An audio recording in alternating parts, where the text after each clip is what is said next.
Hey everybody, hope that you are doing super great. It's that time of the week where I take the delicious pizza that is Youth 412, chop you off an individual slice, throw it on a plate, give you a couple napkins and a Coke, and hand it to you hot and steamy, ready to eat. It's the weekly youth catch up, y'all.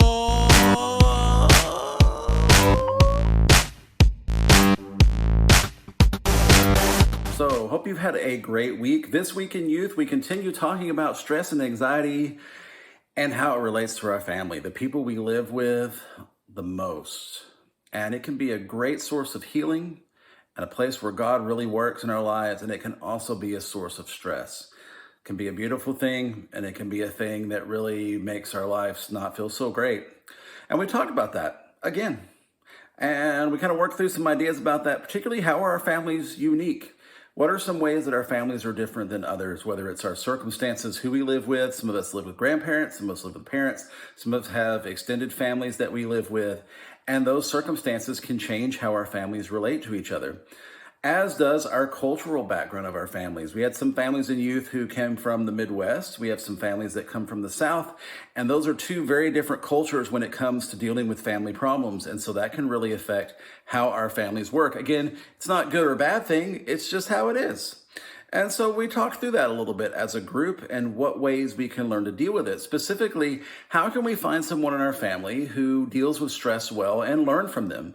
What can we learn by observation and see how it is that they learn from their stress, those people, and maybe like straight up ask them about it. If you know somebody like that, think about someone in your family who you can ask that really handles stress well and find out how they do it. Then we went back to our daily replay prayer that you should be working on. We hope that you are working on it. It's a great way to center ourselves and deal with our stress. And to remind you again, here are the 5 steps. Number 1, become aware of God's presence. Take a deep breath. See where God is working in your life. Think about where you've seen him work over the last week. Number 2, review your day with gratitude. Think about the things that happened that were good today, because there probably were some good things that happened and you didn't notice, particularly with your family and friends. Number 3, pay attention to your emotions. What were some of the negative things that maybe did happen today? And what caused those negative emotions? Think about them a little bit. Number 4 is to forgive and seek forgiveness.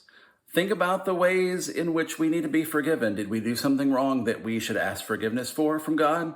And is there something that was done to us that we can learn to forgive and let go? So that number 5, we can move into tomorrow with confidence, and that we can look forward to a day in which we're working on those things and we're moving forward in life.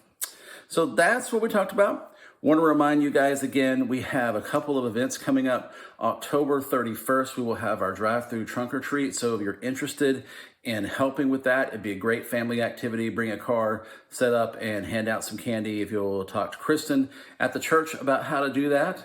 And also November the 4th, we will not be having youth at the church. We will be at Helping Hands in Belton, serving the needy of our community, getting ready for Thanksgiving, boxing up food for meals that will be distributed during the Thanksgiving season. So you'll want to be a part of that. Let me know if you want to do it, because we have limited spaces available, and I want to make sure everybody that wants to work gets a chance to do so. That's about it. Thank you for joining. Hope that you're having a wonderful week, and hope to see you in person next week at Youth. Peace out.